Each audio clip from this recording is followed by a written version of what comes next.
Software, ఈ corporate కంపెనీలో పనిచేసే వాళ్ళని వైట్ కాలర్ జాబ్స్ అంటారు. అంటే వాళ్ళు ఇట్లాగా ప్యాంట్ షర్ట్ ఏసుకెళ్తారని గాదు.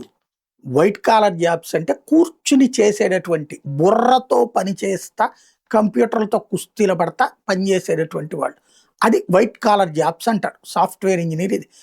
వాళ్ళు టీ షర్ట్‌లు ఏసుకెళ్తారు, లేకపోతే షార్ట్‌లు కూడా ఏసుకొనెళ్తారు. అది వైట్ కాలర్ అంటే వాళ్ళ కాలర్ వైట్‌గా ఉంటదని కాదు అర్థం. అలాగా కూర్చుని చేసే ఉద్యోగాలు. ఇప్పుడు బ్లూ కాలర్ బూమ్ వస్తుందని చెప్పి ప్రొజెక్ట్ చేసుకొస్తున్నారు. ఏఐ ప్రపంచాన్ని వేగంగా మార్చేస్తున్న వేళ మరో కీలక పరిణామం నిశ్శబ్దంగా చోటు చేసుకుంది.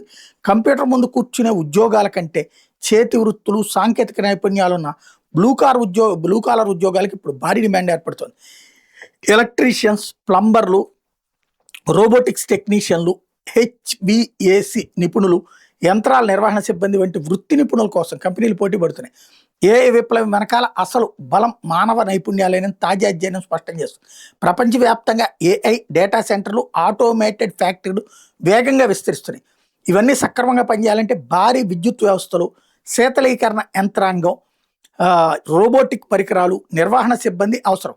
అందుకే ఎలక్ట్రీషియన్లు, మెకానిక్లు, వెల్డర్లు, ప్లంబర్లు, రోబోటిక్స్ నిపుణుల అవసరం ప్రపంచవ్యాప్తంగా గణనీయంగా పెరుగుతోంది. టాలెంట్ సంస్థ రాండ్‌స్టాట్ విశ్లేషణ ప్రకారం 5 కోట్లకు పైగా ఉద్యోగ ప్రకటనలు పరిశీలించి విశ్లేషిస్తే గత 4 ఏళ్లలో ఎలక్ట్రీషియన్ల డిమాండ్ 242% పెరిగింది. హెచ్‌విఏసీ టెక్నీషియన్ల డిమాండ్ 200%, రోబోటిక్స్ టెక్నీషియన్ల అవసరం గణనీయంగా పెరిగింది. 2022-26 మధ్యకాలంలో భారతదేశంలో బ్లూ కాలర్ ఉద్యోగాల సంఖ్య 93% పెరిగింది. అదే సమయంలో వైట్ కాలర్ ఉద్యోగాల వృద్ధి కేవలం 40% దగ్గరే నిలిచిపోయింది. ఇది దేశ కార్మిక మార్కెట్లో పెద్ద మార్పుకి సంకేతం అని నిపుణులు భావిస్తున్నారు. ఇప్పటిదాకా డిగ్రీ ఐటీ ఉద్యోగాలకు ప్రాధాన్యం ఉండేది, కానీ ప్రస్తుతం పరిశ్రమలు, మౌలిక సదుపాయాల ప్రాజెక్టులు, డేటా సెంటర్లు, సెమీకండక్టర్ యూనిట్లు, ఎలక్ట్రిక్ వెహికల్ ఈవీ తయారీ కేంద్రాలు పెరగడంతో సాంకేతిక నైపుణ్యాలు ఉన్న కార్మికుల అవసరం మరింత పెరిగింది. ఉద్యోగాల్లోనే కాదు, వేతనాల్లో కూడా బ్లూ కాలర్ ఉద్యోగులు ముందంజలో ఉన్నారు. బ్లూ కాలర్ ఉద్యోగుల జీతాలు ఏటా సగటున 5.7% పెరుగుతున్నాయి.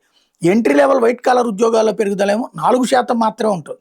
రోబోటిక్స్ నిర్వహణ, ప్రత్యేక యంత్రాల మెయింటెనెన్స్, మెకానికల్ వార్షిక వేతనం సగటున 8 లక్షల పైగా ఉంటాయి. ప్లాంట్ ఆపరేటర్లకు 7 లక్షలు, నిర్మాణ రంగ సిబ్బంది 5 లక్షల రూపాయలు, ఎలక్ట్రీషియన్లు సుమారుగా 3 లక్షల పైగా సంపాదిస్తున్నారు. దీని విరుద్ధంగా డేటా ఎంట్రీ ఆపరేటర్లు, జూనియర్ అకౌంటింగ్ వంటి ఎంట్రీ లెవెల్ ఉద్యోగాల్లో వేతనాలు తక్కువగా ఉండటమే కాకుండా వాళ్ళ మీద ఆటోమేషన్ ప్రభావం కూడా ఎక్కువగా కనిపిస్తోంది.